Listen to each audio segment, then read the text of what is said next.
testing the lighting, and I close the door to create some background ambiance. But my cat is not having it. She wants out. But God forbid you tell her you can't go to the bathroom or the hallway. Okay.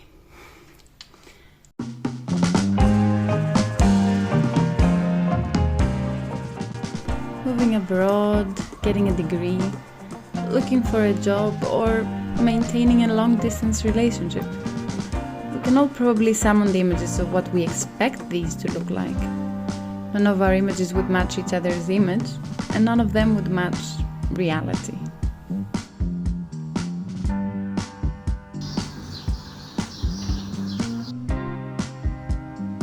Let me tell you why it's okay to feel lost in your 20s and how it can probably work out for you if you just keep moving, even if it is a bit blindly.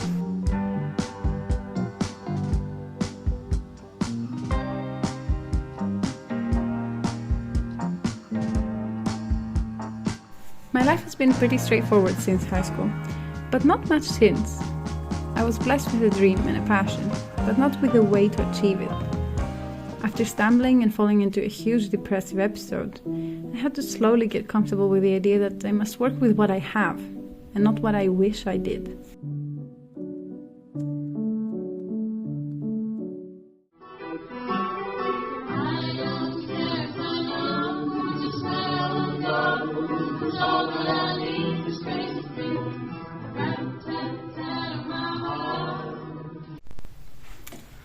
Here's the thing. Social media is everywhere. Even if you're the most busy person out there, the most outgoing that almost never gets on their phone, you probably find yourself on there during your lunch break or while waiting for the bus. You're opening those social media to check up on your friends and your family maybe, and you could be using any app that's out there. For example, I use mostly Instagram, and I used to be really big on TikTok. I had to delete it from my phone so I don't waste all my time doom scrolling. I've never used Twitter, which is a fun fact, but it doesn't matter. Whichever app you're using is curated and targeted towards your own specific tastes and aspirations and even your mood sometimes. So even with a little exposure to that, it can immediately affect your perception of your life and your progress and how that compares to that of others. The thing we don't realize about people on social media, especially the ones that are big names or genuine creators that we look up to, is that they usually have a personal branding. That's what I have personally identified as the main difference between me and the content creator that I really admire. It's not so much an issue of skill, social status, money, beauty, or anything like that. It's more so the fact that after a long time making content on the internet, they have discovered and developed their own personal branding and niche. And don't get me wrong, that's not a bad thing at all. Creators need a more or less defined personal branding so they can improve their work and their outreach. The negative part comes in when you and me, we compare our sense of self-identity to the end product of that personal branding. In reality, we don't need a personal brand, and that's why we don't usually develop one naturally. Branding is the main reason content gets curated before it reaches our eyes. When you feel like you're taking a peek into someone else's life on social media, you're actually seeing the specific parts of their lives that fit that branding. And that's okay, sometimes it can even be inspiring. But you always need to keep in the back of your mind that you don't have an obligation to live up to the expectations set by curated content. When I was in high school, I wanted to be an actress and cried about it.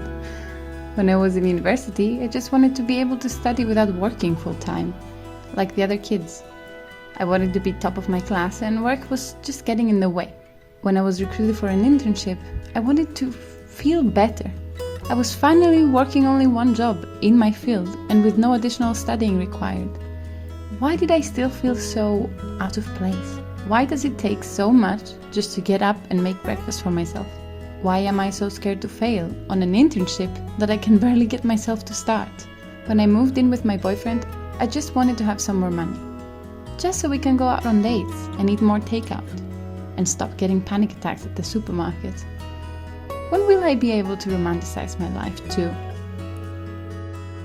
Now that I finally found a new job with a better salary, I'm sure I will find the next thing to be anxious about.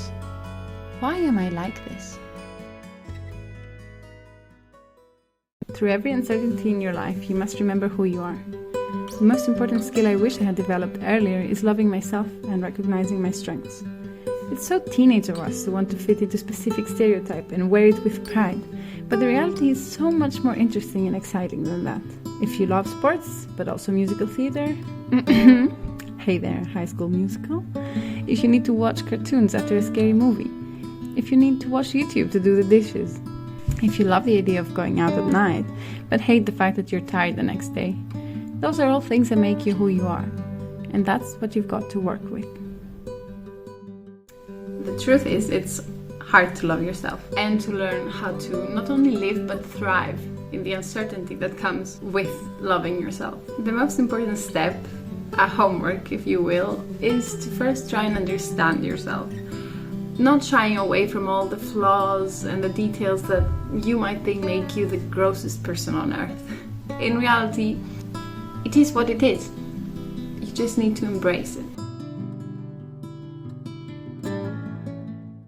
If you like this video, consider leaving a like and a comment, because I'm just starting out and it will be very helpful for me to kind of discover my niche and what I want to put out into my little corner of the internet. So don't be shy, leave a comment, a like if you will, maybe subscribe, and who knows, you might see my face around here in the future. Thank you for watching up to this point, and I hope that I will see you in the next one.